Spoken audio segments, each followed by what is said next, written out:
At this point in your study of Greek, you should have a basic familiarity with the Greek alphabet, as well as diphthongs, accents, and breathing marks. Let me encourage you to continue reviewing these aspects of Greek language and script as you are learning. Affinity with these things will help your future studies.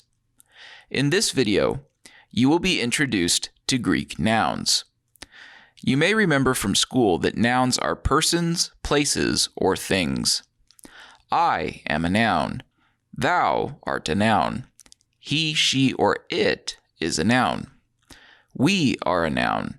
You are a noun. And they are a noun. Nouns function in a few different ways. Primarily, nouns serve as the subject of a sentence, the person, place, or thing someone is talking about. In the sentence, I love you, I is the subject. Specifically, I is the subject of the verb love. However, there is another noun in this sentence, you. Rather than being the subject, you is the direct object. If I were to increase the sentence to I love you in Christ, we now see a third use of nouns as indirect objects. Whereas you is the direct object, Christ is the indirect object. For this reason, the word Christ is paired with a particular preposition relating to its function in the sentence, in this case, the word in. Further increasing the sentence to I love you of God in Christ, the word God shows yet another use of nouns, source or possessive. God is the source or possessor of you. A source or possessive noun serves to identify a quality about the word it is related to. In this case, you is found in or possessed by God. Like indirect objects, source or possessive nouns also have an accompanying preposition relative to their function in a sentence, usually the words of or from. Broadly speaking, these are the four functions of nouns: subject, source, indirect object, and direct object. Each of these functions is identified by a specific case: nominative for subjects, genitive for sources, dative for indirect objects, and accusative for direct objects. These functions and cases are the same across English and Greek.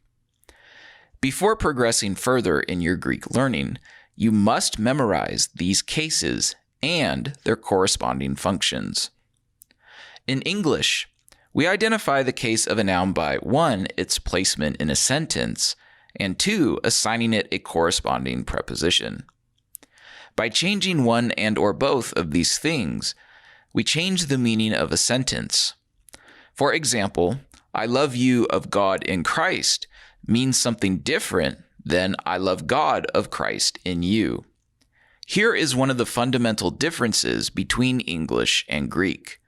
Word order does not matter in Greek. The reason word order matters in English is because the form of the noun is the same, regardless of which case it is in. This is not so in Greek.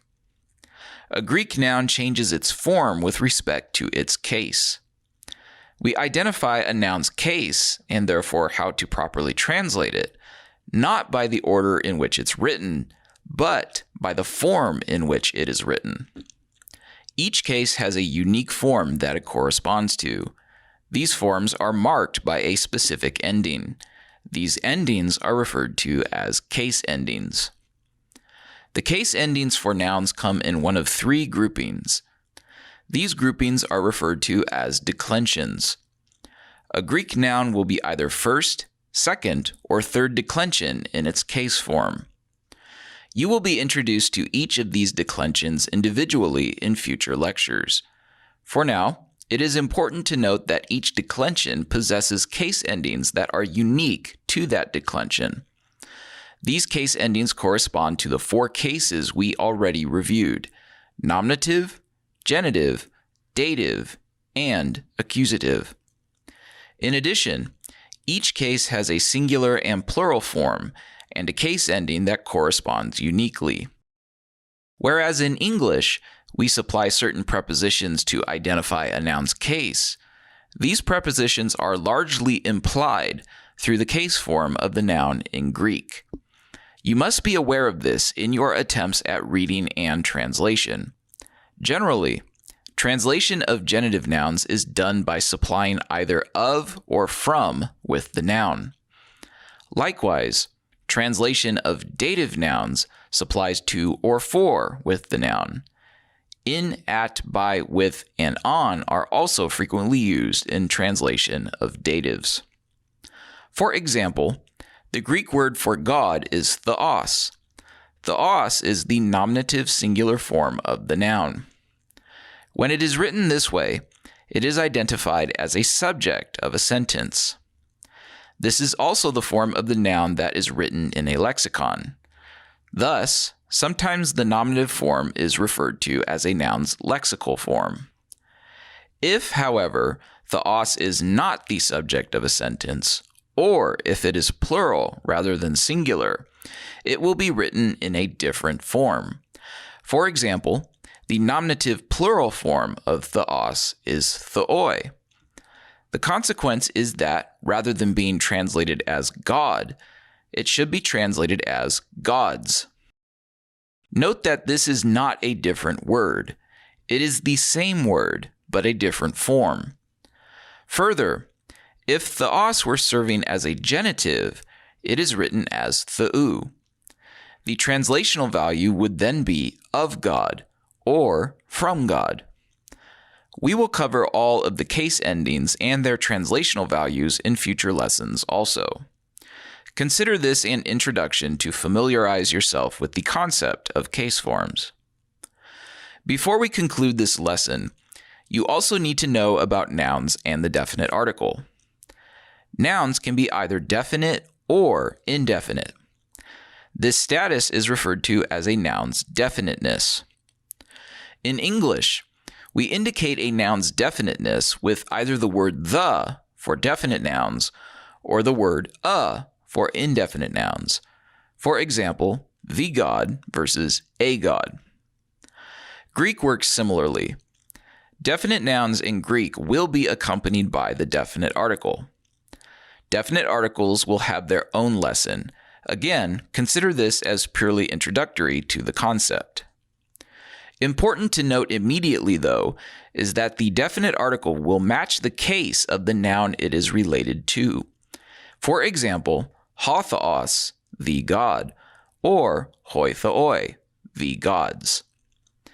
There is no indefinite article in Greek.